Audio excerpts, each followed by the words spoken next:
चंद्रपुरातील 15,000 शासकीय कर्मचारी संपात सहभागी झाले आहेत। राज्य सरकारनं जुनी पेन्शन योजना लागू करावी या मागणीसाठी कर्मचारी संपावर गेलेत। या संपाचा शासकीय कामावर विपरीत परिणाम झालेला आहे। संपकरी कर्मचाऱ्यांनी जिल्हाधिकारी कार्यालयासमोर निदर्शनं करत जुनी पेन्शन योजना तत्काळ लागू करण्याची मागणी केली आहे। येवल्यातील पैठणी हातमाग विणकरांना मोठा दिलासा मिळाला। केंद्र आणि राज्य सरकारनं विणकरांना हा मोठा दिलासा दिलाय। अनेक दिवसांपासून प्रलंबित असलेला उत्सव भत्ता मंजूर करण्यात आला असून तो थेट विणकरांच्या खात्यात जमा झालाय। त्यामुळे यावेळेला ढोल ताशाच्या गजरामध्ये एकमेकांना पेढे भरून आनंदोत्सव साजरा करण्यात आला। संभाजीनगरमधील गुंठेवारी वसाहतीमध्ये मालमत्ता नियमित करण्याच्या प्रक्रियेला मनपाच्या सर्वसाधारण सभेमध्ये 6 महिन्यांची मुदतवाढ देण्याचं मंजूर करण्यात आलंय। मुदतवाढीचा प्रस्ताव महापौर समीर राजूरकर यांनी मंजूर केलाय। आता 29 ऑक्टोबरपर्यंत नागरिकांना प्रस्ताव सादर करता येतील।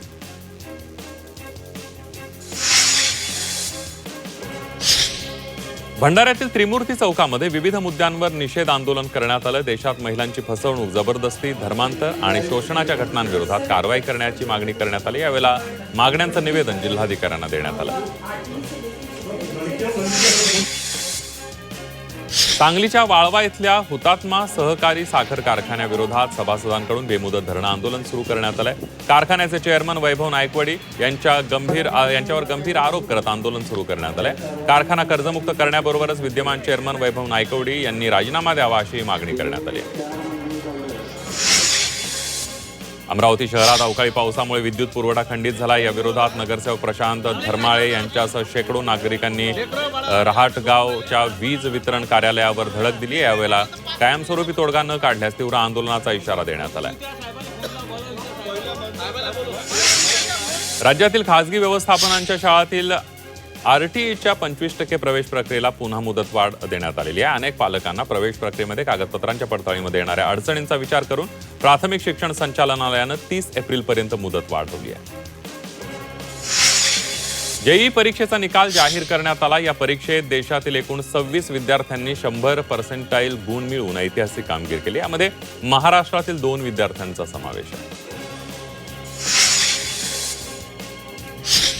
वाशिममध्ये आरटीई अंतर्गत 2026-27 साठी मोफत प्रवेश प्रक्रियेला अपेक्षित प्रतिसाद मिळाला नाहीये। मात्र 944 विद्यार्थ्यांची निवड होऊन या अंतिम मुदतीपर्यंत फक्त 382 प्रवेश निश्चित झालेले आहेत। 95 शाळांमध्ये 1007 जागांसाठी 2381 अर्ज आलेले आहेत। सुरुवातीला अंतराच्या अटीमुळे अनेकांना अर्ज करता आला नाही, नंतर अट शिथिल केली। मात्र पालकांनी दुरुस्ती न केल्यानं पसंतीची शाळा न मिळाल्यानं प्रवेश कमी झाले।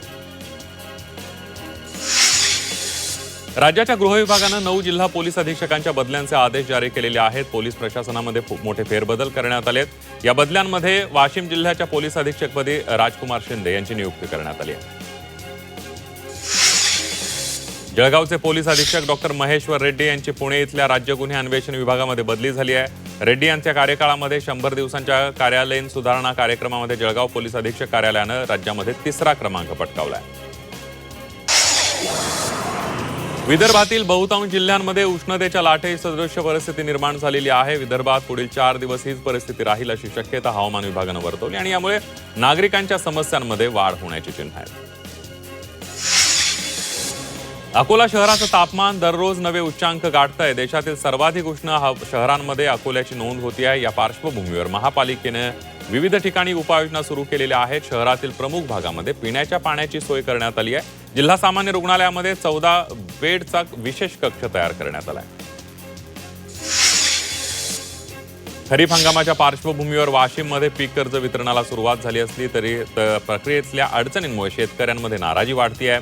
जिल्हा मध्यवर्ती सहकारी बँकांमध्ये शेतकऱ्यांची गर्दी होते, मात्र बँकांकडून दररोज केवळ 30,000 रुपयेच वितरित केले जात आहेत। ही पद्धतीमध्ये 30 एप्रिलपर्यंत ही पद्धत सुरू राहील अशी यामुळे शेतकऱ्यांना मोठ्या अडचणींचा सामना करावा लागतोय।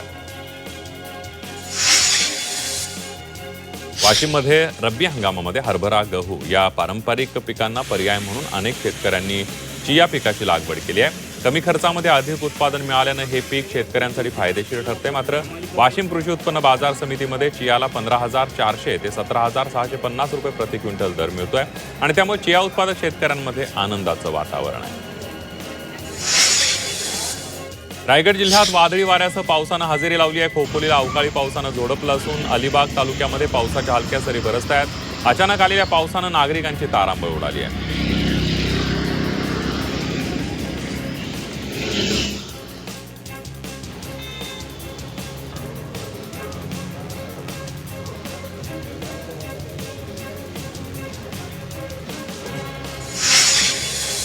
कोकण किनारपट्टीला पावसाचा येलो अलर्ट जारी देण्यात आलेला आहे. पुढील 3 दिवसांसाठी पावसाचा अलर्ट आहे. सिंधुदुर्ग, रत्नागिरी, रायगडमध्ये पावसाचा अंदाज व्यक्त करण्यात आला आहे. अवकाळी पावसाच्या संकटामुळे शेतकऱ्यांमध्ये चिंतेचं वातावरण निर्माण झालंय. नाशिक जिल्ह्याला अवकाळी पावसाचा मोठा फटका बसलेला आहे. 65,000 शेतकऱ्यांच्या 41,000 हेक्टरवरील पिकांचं नुकसान झालंय. तर पुन्हा अवकाळीचे ढग आल्यानं शेतकरी चिंतेत आहे. नांदेड जिल्ह्यात सलग दुसऱ्या दिवशी वादळी वाऱ्यासह अवकाळी पावसानं तडाखा दिलेला आहे. नांदेड आणि भोकर तालुक्यामध्ये वादळी वाऱ्याचा अवकाळी पाऊस झालाय. 2 दिवसांपासून नांदेड जिल्ह्यात ढगाळ वातावरण आहे. हवामान खात्यानं येलो अलर्ट दिलाय. शिरूरमध्ये चिमणी संवर्धन अभियान उपक्रम पार पडलाय. पिंपरी दुमाला जिल्हा परिषद शाळेतील विद्यार्थ्यांनी हा उपक्रम राबवला होता. वाढत्या उष्णतेच्या पार्श्वभूमीवर चिमण्यांचं संवर्धन व्हावं आणि त्यांना हाताचा निवारा मिळावा यासाठी स्तुत्य उपक्रम राबवण्यात आला. पुणे शहराचा पाणी पुरवठा 23 एप्रिल रोजी गुरुवारी बंद राहणार आहे. शहरातील जलकेंद्रांच्या देखभाल दुरुस्तीच्या कामासाठी पाणी पुरवठा बंद ठेवण्याचा निर्णय घेण्यात आलाय. तर शुक्रवारी 24 एप्रिल रोजी उशिरा आणि कमी दाबाने पाणी पुरवठा होणार आहे. पुणे महापालिकेच्या पाणी पुरवठा विभागाकडून ही माहिती देण्यात आली आहे. राज्यातील उष्णता मोठ्या प्रमाणावर जाणवू लागलेली आहे आणि त्यामुळे मावळचा पारा 39 अंशांच्या पार गेलाय. तर नैसर्गिक पाणी स्रोत आटल्यानं वन्यजीवांची पाण्यासाठी वणवण होऊ लागली आहे आणि त्याचमुळे ही वणवण होऊ नये याच पार्श्वभूमीवर मावळ वन विभागानं पुढाकार घेतलाय. मात्र जंगल परिसरामध्ये 32 कृत्रिम पाणवठ्यांची निर्मिती केली असून या पाणवठ्यांमुळे पाण्यासाठी वन्य प्राण्यांची भटकंती थांबलेली आहे. छत्रपती संभाजीनगरातील सातारा देवराई परिसरामध्ये नागरिकांना टँकरच्या पाण्यावरच अवलंबून राहावं लागतंय. ऐन उन्हाळ्यामध्ये खासगी टँकर चालकांनी दर वाढवल्यानं आर्थिक भार सहन करण्याची वेळ नागरिकांवर आली आहे. 2000 लिटर पाण्याचा टँकर आता 300 वरून 600 रुपयांवर गेलाय.